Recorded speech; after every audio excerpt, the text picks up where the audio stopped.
रूस में लगातार जनसंख्या घटती ही जा रही है। इसके लिए लगातार रूस कई कदम भी उठा रहा है। बच्चे पैदा करने पर लोगों को इनाम देना, ये सब फरमान भी इसमें शामिल है। हाल ही में रूस के कारेलिया में 25 वर्ष से कम उम्र की छात्राओं को स्वस्थ बच्चों को जन्म देने पर 1 लाख रूबल यानी कि लगभग 81,000 रुपए की पेशकश की गई है। द मॉस्को टाइम्स की रिपोर्ट के मुताबिक ये योजना 1 जनवरी से लागू हो चुकी है।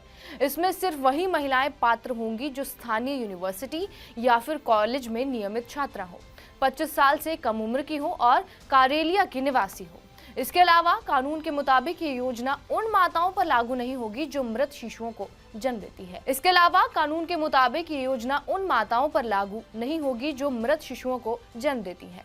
हालांकि इसमें ये नहीं बताया गया है कि अगर बच्चा जन्म के बाद अचानक मौत का शिकार हो जाता है तो मां इस भुगतान के लिए पात्र होंगी या फिर नहीं। हालांकि कैरेलिया ऐसा करने वाला अकेला क्षेत्र नहीं है। रूस के कम से कम 11 बाकी क्षेत्रीय सरकारें भी छात्राओं को बच्चों को जन्म देने के लिए प्रोत्साहन राशि दे रही हैं। हालांकि एक्सपर्ट्स ने इस कदम को दूरदर्शिता की कमी वाला बताया है, क्योंकि जाहिर सी बात है अगर आर्थिक व्यवस्थाएं उतनी प्रभावी नहीं हुई तो ये दाव उल्टा भी पड़ सकता है। 2024 के ही पहले 6 महीनों में रूस में केवल 5,99,600 बच्चों का जन्म हुआ, जो पिछले 25 सालों में सबसे कम है। यह आंकड़ा 2023 की इसी अवधि की तुलना में 16,000 कम है। 1990 के दशक की शुरुआत से ही रूस की जनसंख्या 148 मिलियन थी, जो अब घटकर लगभग 146 मिलियन रह गई है। संयुक्त राष्ट्र ने यह भी अनुमान लगाया है कि यह संख्या 2100 तक 74 मिलियन से 172 मिलियन के ही बीच रह सकती है। अब घटती जनसंख्या के क्या कारण हैं वो भी जान लेते हैं। रूस अब 2.5 साल से यूक्रेन के साथ युद्ध में है, जिसके कारण देश में मृत्यु दर में बढ़ोतरी हुई है और जनसंख्या संकट और भी ज्यादा बढ़ गया है। आक्रमण ने बड़े पैमाने पर पलायन को भी प्रेरित किया है, खासकर युवा पुरुषों के बीच।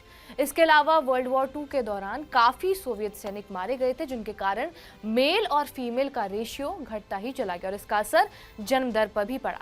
देश हाल ही में 1990 के दशक में जन्मों की घटती संख्या से जूझ रहा था और सोवियत संघ के पतन के ठीक बाद ऐसा हुआ कि प्रजनन दर में गिरावट आ गई और एक अच्छी स्वास्थ्य प्रणाली ना होना, महिलाओं के बीच रोजगार का बढ़ना, इन सभी आर्थिक स्थितियों की वजह से जन्मों को प्रभावित करने वाले कारक ये बन गए थे और इसी वजह से ऐसा बताया जा रहा है कि रूस में जनसंख्या बढ़ती जा रही है, जिसके लिए लगातार पुतिन कई कदम उठा रहे हैं ताकि घटती हुई जनसंख्या को फिर से एक लेवल पर लाया जा सके और उसे बाकी देशों के साथ थोड़ा बहुत मिलाया जा सके। बहरहाल इस खबर के ऊपर आपकी क्या प्रतिक्रिया है, हमें कॉमेंट करके जरूर बताएं। बाकी देश और दुनिया की तमाम बड़ी खबरों से अपडेटेड रहने के लिए सब्सक्राइब करिए TV9 डिजिटल।